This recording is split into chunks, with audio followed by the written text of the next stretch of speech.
వార్తని ఎట్లా ట్విస్ట్ చేయొచ్చు అంటే రాధాకృష్ణ గారి దగ్గర నేర్చుకోవచ్చు. మనందరం వెర్రి వెంగళప్పలు అనేటటువంటిది ఆయన ఫీలింగ్. ఆ వెర్రి వెంగళప్ప రాసేటటువంటి వార్తకి సజీవ సాక్ష్యం ఏంటంటే మనందరి కళ్ళెదురుగుండా కనబడింది ఏంటి, భారతీయ జనతా పార్టీతో పొత్తు కోసం ఎవరు తపన పడుతున్నారు, తెలుగుదేశం తపన పడుతుంది.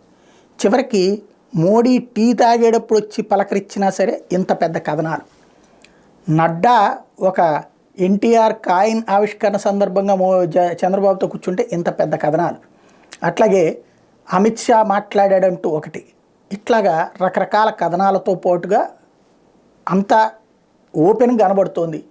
పవన్ కళ్యాణ్ బీజేపీ తెలుగుదేశం మధ్య పొత్తుని నేను సరిచేస్తాను వాళ్ళిద్దరి మధ్యన స్పర్ధలు ఉన్నాయి అని చెప్పుకొచ్చింది.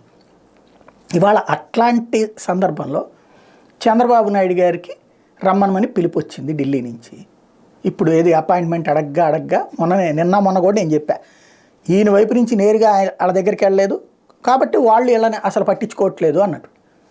ఇప్పుడు వీళ్ళ నుంచి డైరెక్ట్గా సందేశం వెళ్ళింది, సార్ మేము వస్తాం కలుస్తామని. సరే రమ్మనమన్నారు.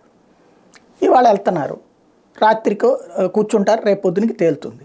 కానీ ఆంధ్రజ్యోతి ఏం రాసింది, తమ నీచ జర్నలిజాన్ని, రోతపత్రిక నీచపత్రిక ఈ రెండు కూడా అదే రాతలు రాసింది.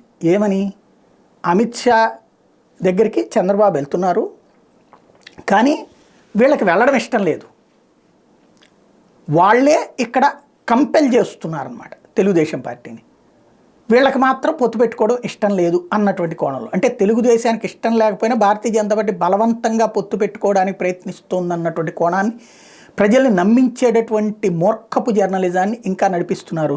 చంద్రబాబు గారు ఒక్కసారి ఆలోచించుకుని వెళ్ళడం బెటర్. మనకు వద్దంటే మానేయండి, ఎవడక్కడ బతిలాడేది ఎవడూ లేడు అక్కడ. వాళ్ళ దోవన వాళ్ళు ఉన్నారు, వాళ్ళు సాధించుకునేదేదో వాళ్ళు సాధించుకుంటారు.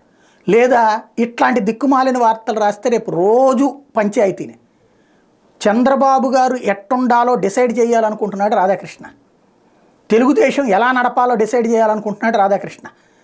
తెలుగుదేశం పార్టీని తీసుకెళ్ళి రాధాకృష్ణ చేతికిచ్చి ఆయన చెప్పినట్టు నడుచుకోవాలనుకుంటే అది తేల్చుకోండి. లేదా బీజేపీ మీదన చంద్రబాబు ఫ్రాక్సీగా ఉన్నటువంటి రాధాకృష్ణ రాసే వార్తల వలన భారతీయ జనతా పార్టీ మీదన ఈనాడు జ్యోతి చిమ్మినటువంటి విషం, ఈ విషయాన్ని చిమ్ముతానే ఉంటామంటే ఒక్క భారతీయ జనతా పార్టీ ఓటర్ కూడా తెలుగుదేశానికి ఓటేయడు, పొత్తు పెట్టుకున్నా సరే.